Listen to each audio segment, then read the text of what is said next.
Barış süreci diye bir şey yok ki zaten. Söylüyorlar böyle, piyasada bir şey yok ki. Adım atılacak bir şey yok ki. Hangi adımlar atılmış ki şu ana kadar? Devlet Bahçeli diyor, ben demiyorum yani. Devlet Bahçeli'nin dediği muhatap alınmasıdır. Eğer muhatap alınırsa bu sorun çözülür. Sorunun çözülmesi de hem ülkemiz için hem bölgemiz için büyük önem taşıyor. İnşallah çözülür. Söylemesini söylüyor ama meydanda bir şey yok. Hep yalan dolandır yani bu, inanmıyoruz bu şeye yani. Gerçekten inanmıyoruz. Bizi her zaman ile kandırmış, şimdi de kandırıyor galiba. Öyle bizi oyalıyorlar. Ya mesele serbest bırakılması lazım. Veyahut artık şeye getirmesi lazım.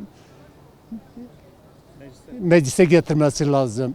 Bu dışarıdakileri şeye alması lazım. Ceza vermemesi lazım.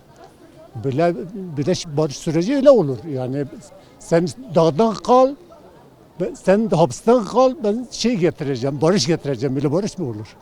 Şu an hani uzun bir aradan sonra devletin geldiği nokta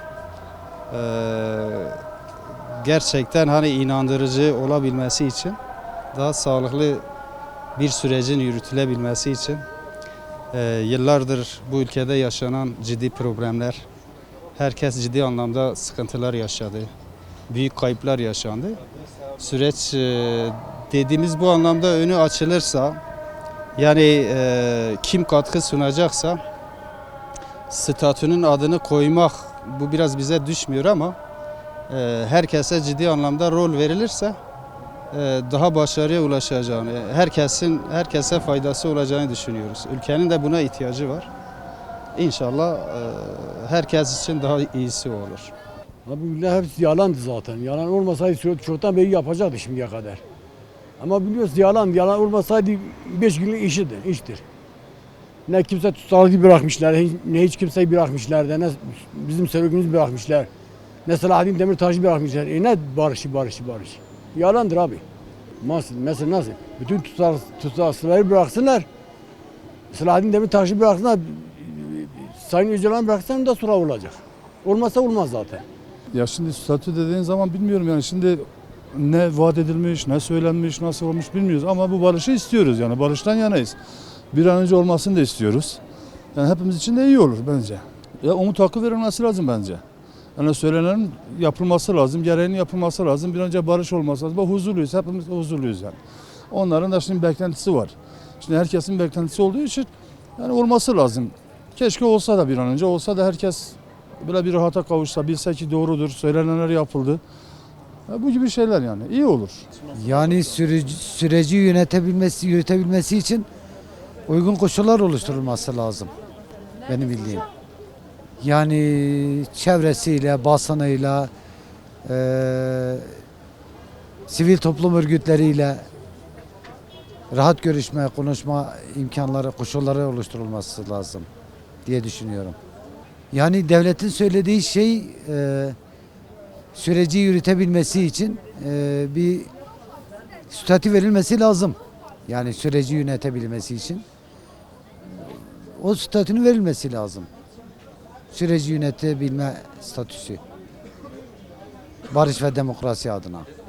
Kesinlikle kavuşması gerekiyor ama şu anda sürecin ne olduğunu hani biz bilmiyoruz. Hani devlet ne yapıyor, ne ediyor biz onları çok iyi bilmiyoruz. Hani bir an önce bir çözüm sürecinin olması bizim için daha iyi olması gerekiyor. Çünkü hem toplum açısından hem sosyal hem ekonomik durumun iyileşmesi açısından büyük bir önem taşıyor. Hani bir an önce bir el atılması gerekiyor bence. Statüsünün de bir an önce çözüme kavuşması gerekiyor. Ya kesinlikle yani şu anda hani Devlet Bahçeli de bunu yapıyor. Hani diyor ki ben bir an önce bunun çıkarılmasını isterim.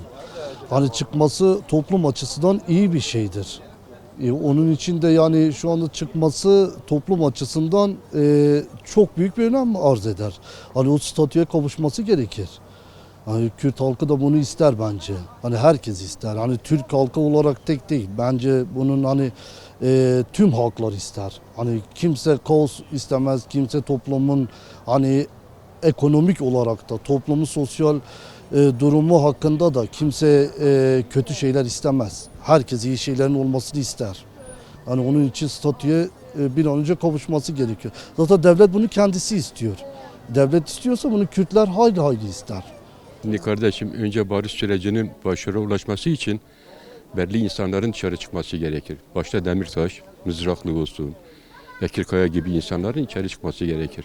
Bundan belki birkaç yıl önce yine bir barış süreci başlattılar. Bir masa kuruldu. Hatırlarsınız belki gençsiniz. Ya sonuçta ne oldu? Adam dedi ben masa teknik vurdum süreci tanımıyorum.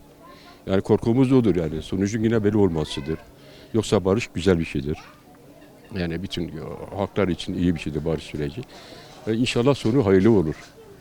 Yani benim pek şeyim yok yani bu konuda. Şartım adam eğer onu şey yapıyorlarsa, lider olarak görüyorlarsa, bir hareketin başı olarak görüyorlarsa statü tanıması şarttır. Ama işte bizim korkumuz şeydir yani bu sürecin sonunda sabote edilmesidir.